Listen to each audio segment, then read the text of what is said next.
জান্নাতীদের পদমর্যাদা তাদের আমলের ভিত্তিতে নির্ধারিত হবে। প্রথম শ্রেণীর লোকদেরকে আল্লাহ তাআলা নবী রাসূলগণের সাথে জান্নাতের উচ্চতর স্থানে জায়গা দেবেন এবং দ্বিতীয় শ্রেণীর লোকদেরকে নবীগণের পরবর্তী মর্যাদার লোকদের সাথে স্থান দেবেন। নবীদের পরবর্তী স্তরের লোকদেরকে বলা হয় সিদ্দিকিন। এরপর তৃতীয় স্তরের লোকেরা থাকবেন শহীদগণের সাথে, আর চতুর্থ শ্রেণীর লোকেরা থাকবেন সলেহিনদের সাথে। মহান আল্লাহ তাআলা বলেছেন, যারা আল্লাহ তাআলা এবং তার রাসূলের আনুগত্য করে তারা শেষ বিচারের দিন সেই সব পুণ্যবান মানুষের সাথে থাকবে যাদের ওপর আল্লাহ তাআলা নিয়ামত বর্ষণ করেছেন। তারা হচ্ছে সকল নবী, আর যারা নবুয়তের নবীগণ, সিদ্দিকগণ, শহীদগণ এবং সলেহিন সত্যতা স্বীকার করেছে। আল্লাহর পথে জীবন উৎসর্গকারী শহীদ এবং অন্যান্য নেককার মানুষ, সাথী হিসাবে এরা সত্যিই উত্তম। সূরা নিসা আয়াত নম্বর ৬৯। মহান আল্লাহ তাআলার আনুগত্যশীল বান্দাগণ সে সমস্ত মহান ব্যক্তিদের সাথে থাকবেন যারা আল্লাহ তাআলার নিকট সর্বাধিক সম্মানিত এবং মকবুল। রাসূল সাল্লাল্লাহু আলাইহি ওয়াসাল্লাম ইরশাদ করেছেন, জান্নাতবাসীরা নিজেদের ঘর থেকে জানালা দিয়ে উপরের শ্রেণীর বা উপরের মর্যাদার লোকদেরকে তেমনভাবে দেখতে পাবে যেমন পৃথিবীতে তোমরা সুদূর দিগন্তে নক্ষত্রকে দেখতে পাও। এত বিশাল তারতম্য হবে তাদের মধ্যকার মর্যাদার পার্থক্যের কারণে। বলা হলো, হে আল্লাহর রসুল, তারা কি শুধু নবী রাসূলগণই? রাসূল সাল্লাল্লাহু আলাইহি ওয়াসাল্লাম বললেন, অবশ্যই না। তাদের সাথে এমন আরও কিছু লোক থাকবে যারা আল্লাহর ওপর ঈমান এনেছে এবং নবী রাসূলগণকে সত্য বলে স্বীকার করে নিয়েছে। সহিহ বুখারী। যে যাকে ভালোবাসে তার সাথেই হবে তার জান্নাত। যারা রাসূল সাল্লাল্লাহু আলাইহি ওয়াসাল্লামের সান্নিধ্য এবং নৈকট্য লাভে ধন্য হতে চাইবে তাদেরকে তার রাসূল সাল্লাল্লাহু আলাইহি ওয়াসাল্লামের ভালোবাসার মাধ্যমেই লাভ করতে হবে। রাসূল সাল্লাল্লাহু আলাইহি ওয়াসাল্লাম একবার জিজ্ঞাসা করা হলো যে সে লোকটির মর্যাদা কেমন হবে, যে লোক কোনো গোষ্ঠীর ভালোবাসা পোষণ করে কিন্তু আমলের বেলায় এ দলের নির্ধারিত মান পর্যন্ত পৌঁছাতে পারেনি।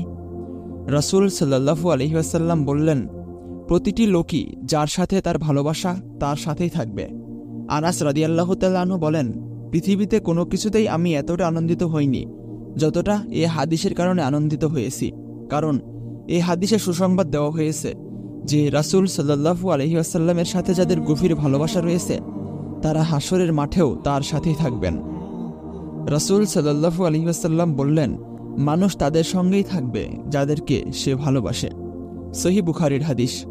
আনাস রাদিয়াল্লাহু তাআলা আনহু বলেন, আল্লাহর শপথ, আমার ভালোবাসা তো রাসূল সাল্লাল্লাহু আলাইহি ওয়াসাল্লাম, আবু বকর রাদিয়াল্লাহু তাআলা আনহু এবং ওমর রাদিয়াল্লাহু তাআলা আনহুর সঙ্গেই রয়েছে। তাই আমি আশা রাখি যে আল্লাহ তাআলা আমাকে তাদের সঙ্গেই উঠাবেন, যদিও আমার আমল তাদের মতো নয়। একটি লোক রাসূল সাল্লাল্লাহু আলাইহি ওয়াসাল্লামের নিকট এসে বলেন, আমি সাক্ষ্য দিচ্ছি যে আল্লাহ ছাড়া কোনো সত্য মাবুদ নেই এবং আরও সাক্ষ্য দিচ্ছি যে আপনি আল্লাহর রসূল। আমি 5 ওয়াক্ত সালাত আদায় করি, স্বীয় সম্পদের জাকাত প্রদান করি এবং রমাদানের সিয়াম পালন করি। তখন রাসূল সাল্লাল্লাহু আলাইহি ওয়াসাল্লাম স্বীয় আঙ্গুল উঠিয়ে ইঙ্গিত করে বলেন, যে ব্যক্তি এর উপরই মৃত্যুবরণ করবে সে কিয়ামতের দিন এভাবে নবীগণের সঙ্গে, সত্য সাধকদের সঙ্গে এবং শহীদদের সঙ্গে অবস্থান করবে। কিন্তু শর্ত একটা আছে, সে যেন পিতামাতার অবাধ্য না হয়। জান্নাতের শ্রেষ্ঠত্বের স্তর। আবু সাঈদ খুদরি রাদিয়াল্লাহু তাআলা আনহু থেকে বর্ণিত, তিনি বলেন, হযরত মুহাম্মদ সাল্লাল্লাহু আলাইহি ওয়াসাল্লাম বলেছেন, হে আবু সাঈদ, যে লোক আল্লাহকে রব হিসাবে মেনে নিয়ে সন্তুষ্ট, ইসলামকে দিন হিসাবে পেয়ে সন্তুষ্ট এবং মুহাম্মদ রাসূলুল্লাহ সাল্লাল্লাহু আলাইহি ওয়াসাল্লামকে নবী হিসাবে মেনে নিয়ে সন্তুষ্ট, তার জন্য জান্নাত অবধারিত। আবু সাঈদ খুদরি এটা শুনে আশ্চর্য হয়ে বললেন, হে আল্লাহর রসূল, আমাকে আবার বলুন। রাসূল সাল্লাল্লাহু আলাইহি ওয়াসাল্লাম তাকে আবার বললেন। তারপর বললেন, আরও কিছু কাজ রয়েছে যার দ্বারা জান্নাতে বান্দার মর্যাদা উন্নত করা হয়। 2 স্তরের মাঝখানে দূরত্ব আসমান এবং জমিনের মাঝখানের দূরত্বের মতো। তিনি বললেন, সে মর্যাদার পৌঁছার উপায় কি? হে আল্লাহর রসূল? রাসূল বললেন, আল্লাহর রাস্তায় জিহাদ করা। অন্য একটি বর্ণনায় এসেছে, রাসূল সাল্লাল্লাহু আলাইহি ওয়াসাল্লাম বলেছেন, জান্নাতের 100 স্তর রয়েছে, 2 স্তরের মাঝখানের দূরত্ব হচ্ছে 100 বছরের পথ। জান্নাতের 100টি স্তর রয়েছে, যেগুলো আল্লাহ তাআলা তার পথে জিহাদকারীদের জন্য প্রস্তুত করে রেখেছেন, এবং প্রত্যেক স্তরের মধ্যে এই পরিমাণ দূরত্ব রয়েছে, যে পরিমাণ দূরত্ব রয়েছে আসমান এবং জমিনের মধ্যে। সহিহ বুখারী এবং সহিহ মুসলিমে আছে, রাসূল সাল্লাল্লাহু আলাইহি ওয়াসাল্লাম বলেছেন, ওপরের লোকদেরকে নিচের লোকেরা এরূপভাবে দেখবে যেমন তোমরা আকাশের তারকারাজি দেখতে পাও। সাহাবীগণ জিজ্ঞেস করলেন, হে আল্লাহর রসূল সাল্লাল্লাহু আলাইহি ওয়াসাল্লাম, এটা কি নবীগণের মানজিল, যা অন্য কেউ লাভ করবে না? তিনি উত্তরে বললেন, কেন লাভ করবে না? আল্লাহর শপথ, যারা আল্লাহর ওপর ঈমান এনেছে এবং রাসূলদেরকে সত্য জেনেছে তারাও এর অধিকারী হবে।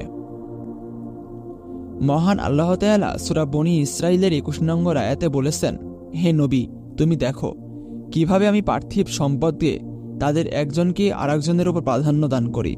অবশ্য মর্যাদার দিক থেকে আখিরাত অনেক বড়, তার ফজিলত এবং মর্যাদার পার্থক্য বহুলাংশে বেশি। ভেবে দেখুন কিভাবে আল্লাহ দুনিয়াতে মানুষকে একে অপরের ওপর শ্রেষ্ঠত্ব দিয়েছে। তাদের মধ্যে কেউ ধনী, কেউ গরিব, আবার কেউ মাঝামাঝি। অন্যদিকে কেউ সুন্দর, কেউ কুৎসিত, আবার কেউ মাঝামাঝি। কেউ শক্তিশালী, কেউ দুর্বল, কেউ সুস্থ, কেউ বা অসুস্থ, কেউ আহমক, কেউ বা বুদ্ধিমান। দুনিয়াতে এ পার্থক্য মানুষের মধ্যেই আছেই। এটা আল্লাহই করে দিয়েছেন। এর রহস্য মানুষের বোঝার বাইরে। কিন্তু আখিরাতের শ্রেষ্ঠত্ব ঈমানদারদেরই থাকবে। সেখানকার পার্থক্য দুনিয়ার পার্থক্যের চেয়ে অনেক বড় হয়ে দেখা দিবে। সেখানে কেউ থাকবে জাহান্নামের নিচের স্তরে, জাহান্নামের জিনজির ও লোহার বেড়ির মধ্যে আবদ্ধ, আর কেউ থাকবে জান্নাতের উঁচু স্তরে, নিয়ামতের মধ্যে, খুশির মধ্যে। অতঃপর আবার জাহান্নামের লোকদেরও ভিন্ন ভিন্ন স্তরে থাকবে, আর জান্নাতের লোকদের স্তরও বিভিন্ন হবে। তাদের কারো মর্যাদা অপরের মর্যাদার চেয়ে আসমান এবং জমিনের মধ্যকার পার্থক্যের মতো সুবিশাল। সর্বোচ্চ স্তরে যে সমস্ত জান্নাতীরা থাকবে তার ইল্লিনবাসীদেরকে দেখতে পাবে, যেমন দূরের কোনো নক্ষত্রকে আকাশের প্রান্তে কেউ দেখতে পায়। শ্রেণী বিভাগের দিক থেকে আখিরাত দুনিয়ার চেয়ে অনেক উত্তম। কেউ শৃঙ্খল পরিহিত অবস্থায় জাহান্নামের বিভিন্ন স্তরে অবস্থান করবে, কেউ আল্লাহর করুণা এবং দয়ায় জান্নাতের পরম সুখে কলাতিপাত করবে। তারা সেখানে বিরাট অট্টালিকায় নিমাত শান্তিতে আরামের মধ্যেই থাকবে। জাহান্নামীদের অনুরূপ জান্নাতীদের মধ্যেও শ্রেণীবিভাগ রয়েছে। একটি শ্রেণী এবং স্তরের মধ্যে আকাশ পাতাল ব্যবধান এবং তারতম্য রয়েছে। জান্নাতের মধ্যে ১০০টি শ্রেণী রয়েছে। রাসূল সাল্লাল্লাহু আলাইহি ওয়াসাল্লাম বলেছেন, যারা সর্বোচ্চ শ্রেণীতে অবস্থান করবে তারা ইল্লিনকে এমনই দেখবে যেমন তোমরা কোনো উজ্জ্বল তারকাকে উচ্চাকাশে দেখে থাকো। সুতরাং আখিরাত শ্রেণী এবং ফাজিলাতের দিক থেকে অনেক বড়। কারো কারোর জন্য থাকবে সর্বোচ্চ মর্যাদা। মহান আল্লাহ তাআলা সূরা তহাতে বলেছেন, অপরদিকে যেসব ব্যক্তি তার কাছে মুমিন হয়ে কোনো নেক কাজ দিয়ে হাজির হবে তারাই হবে সেসব লোক যাদের জন্য রয়েছে সুউচ্চ মর্যাদা। উবাদা ইবনে সামিত রাদিয়াল্লাহু তাআলা আনহু হতে বর্ণিত, নবী সাল্লাল্লাহু আলাইহি ওয়াসাল্লাম বলেছেন, জান্নাতের ১০০টি স্তর রয়েছে। প্রতিটি স্তরের মাঝে ততটা ব্যবধান রয়েছে যতটা ব্যবধান রয়েছে আসমান এবং জমিনের মাঝে। সবচেয়ে উপরের স্তরে রয়েছে জান্নাতুল ফিরদাউস। সেখান থেকে ৪টি নাহর প্রবাহিত হয়ে থাকে। ওর ওপরে রয়েছে রহমানের বা দয়াময় আল্লাহর আরশ। সুতরাং তোমরা যখন আল্লাহ তাআলার নিকট জান্নাতের জন্য প্রার্থনা করবে তখন জান্নাতুল ফিরদাউসের জন্যই প্রার্থনা করো।